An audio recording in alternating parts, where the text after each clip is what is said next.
अस्सलाम वालेकुम dear students.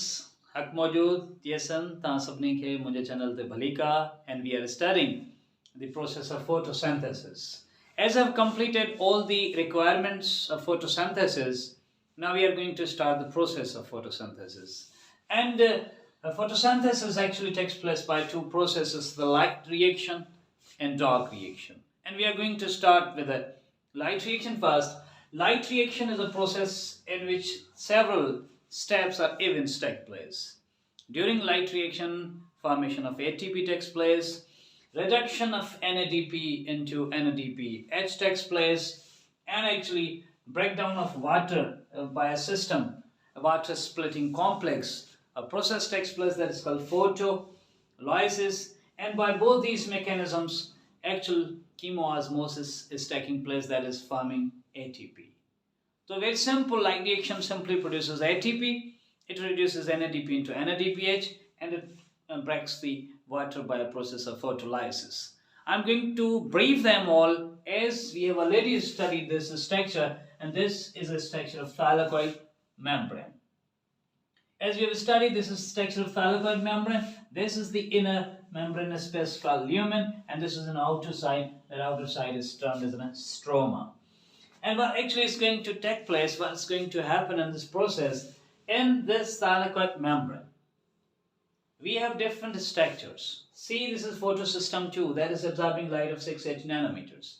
That is associated with a protein that's called plastoquinin. And plastoquinin is associated with another complex called cytochrome complex that actually consists of two cytochromes. That can be cytochrome B and that can be cytochrome F.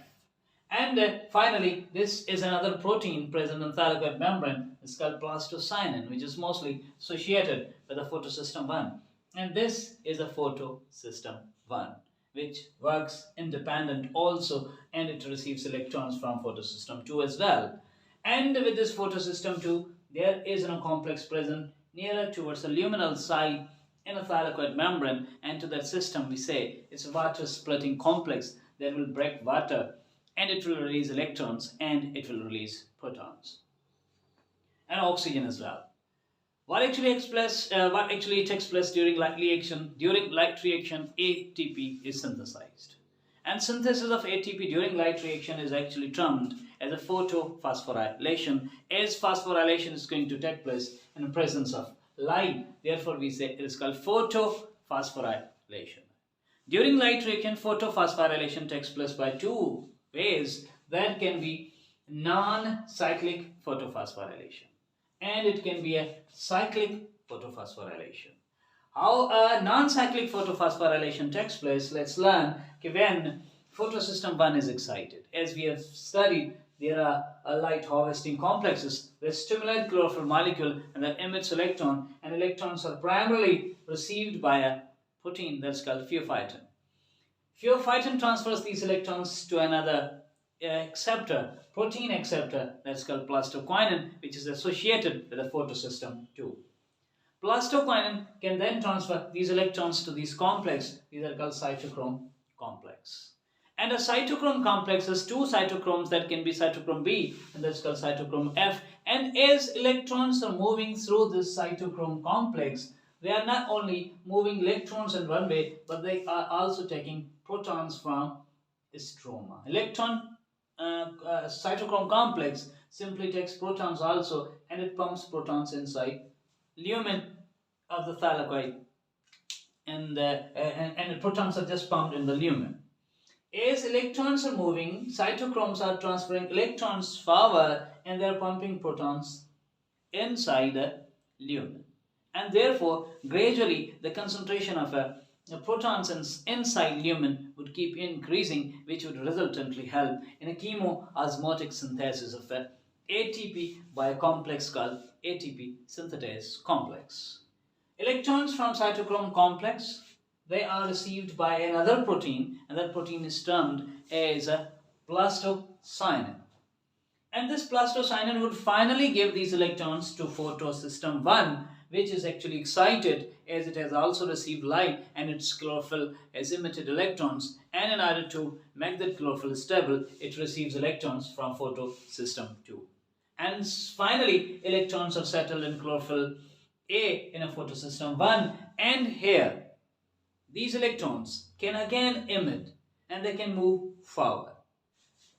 As these electrons are received by chlorophyll A, they finally emit again. And these electrons can be received by a primary acceptor. And primary acceptor gives these electrons to ferredoxin. And ferredoxin has two ways to transfer these electrons. These electrons are transferred to NADP. And with the help of an enzyme, NFR enzyme, this NADP, when receives 2 electrons, is reduced. And it receives protons from stroma. And when it receives protons from stroma, it is reduced into NADPH. So there can be a one flow where electrons that are coming in a photosystem 1, they are received by ferredoxin and they can reduce NADP into NADPH. And if the concentration of NADPH is increased in a stroma, photosystem 1 can switch to a more synthesis of ATP, and it can go for another way of a flow of electron, where ferredoxin, instead giving electrons to NADP, it gives electrons to cytochrome complex. And in this way, electrons emitting from photosystem 1 are received by ferredoxin. They are sent to cytochrome complex, which is transferring them to a plastocyanin, and plastocyanin is transferring them back to a same system. And when these electrons are moving through the cytochrome complex, they will keep pumping protons inside lumen. And when protons are continuously pumped inside lumen, so there is another increase of the concentration of protons inside lumen, which can also result in a synthesis of ATP. Where actually is ATP found? If electrons are coming from photosystem 2 and they are passing through this plastocyanin and then cytochrome complex, and they are pumping protons and they are moving from plastocyanin and reaching to photosystem 1. And during this, they are pumping protons inside lumen. And these protons can then pass through a complex that is called ATP complex that is present in thylakoid membrane. This is F0 particle and it's called F1 particle of a ATP complex. And when these protons move through this complex stores energy and makes one ADP react with a P and synthesizes ATP. And this synthesis of ATP is actually because of osmosis. Therefore, we can say it is chemoosmosis. But during this chemoosmosis synthesis of ATP taking place, we would say it's called chemoosmotic synthesis of ATP. But the flow of electrons that is resulting into the formation of this ATP is actually non-cyclic, as electrons are coming from photosystem 2 and they are not returning back into same system, but whereas these electrons are coming from photosystem 2 and they are reaching to another system. Flow of electrons in this mechanism, if the flow of electron is non-cyclic and if it's helping synthesis of ATP, we would regard it as a synthesis of ATP which is non-cyclic photophosphorylation. The kind of formation of ATP which is taking place because of non-cyclic flow of electron is termed as a non-cyclic photophosphorylation. Whereas if electrons are emitting from photosystem 1 and they are received by ferredoxin, and the ferredoxin is giving these electrons to cytochrome complex and thus transferring them back to a plastocyanin and back to a same system. And if the flow of electron is in a way, electrons are emitting from one system and they are coming back in a same system. Electrons are having a flow which is cyclic flow. And if the flow of electron is cyclic, it's pumping protons inside lumen, and these lumen protons are passing through ATP complex. And if they are helping synthesis of ATP, that ATP synthesis is termed as a cyclic photophosphorylation. Because the flow of electron is cyclic, and the reason and the factor behind the flow of electron is actually light. Therefore, the synthesis of ATP is requiring light. Therefore, we say it's called photophosphorylation. But this photophosphorylation can be non-cyclic if it's from photosystem 2 to photosystem 1.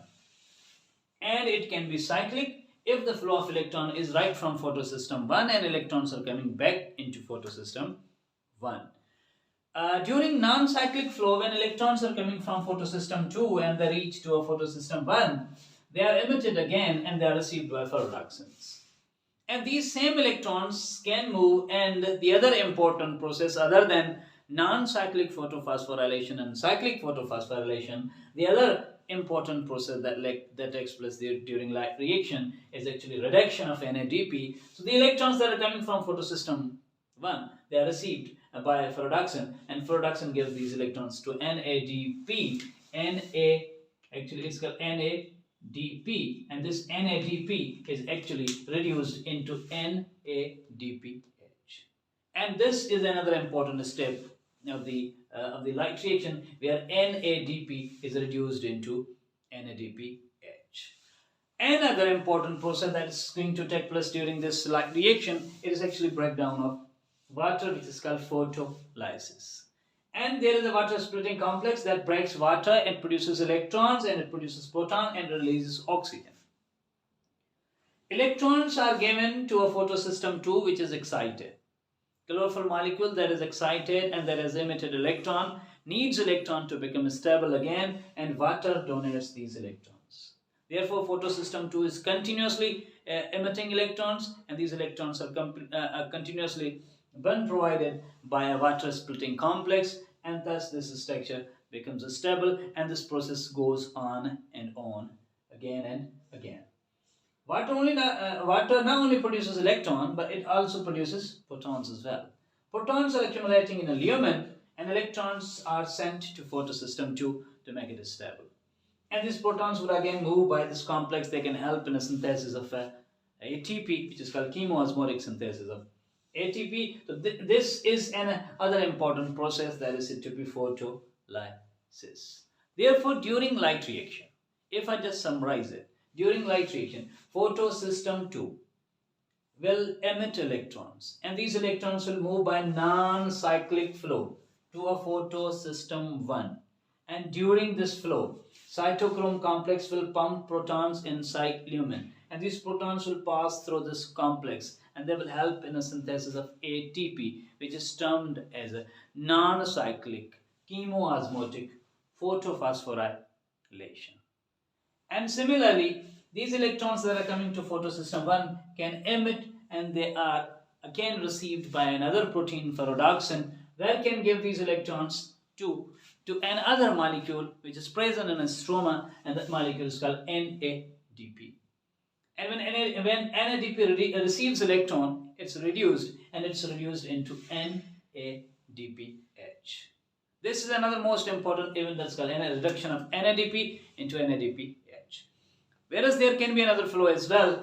Photosystem 1 emits electrons from reductions are received by a cytochrome complex, and via PC they are received back in a SAM system, and they are pumping protons inside lumen, and these protons are passing through this complex, and they are synthesizing ATP, that is again said to be chemoosmotic cyclic photophosphorylation. And this is just a light reaction where cyclic and non-cyclic chemoosmotic photophosphorylation takes place, reduction of NADP into NADPH takes place, and the breakdown of water by a process of photolysis takes place. And by this whole process, in a stroma, we now have a huge amount of ATP, and we have a huge amount of NADPH, and these two forms of chemical energy are now stored, and they're present in a stroma, and in a stroma there's going to be another reaction that is said to be dark reaction. And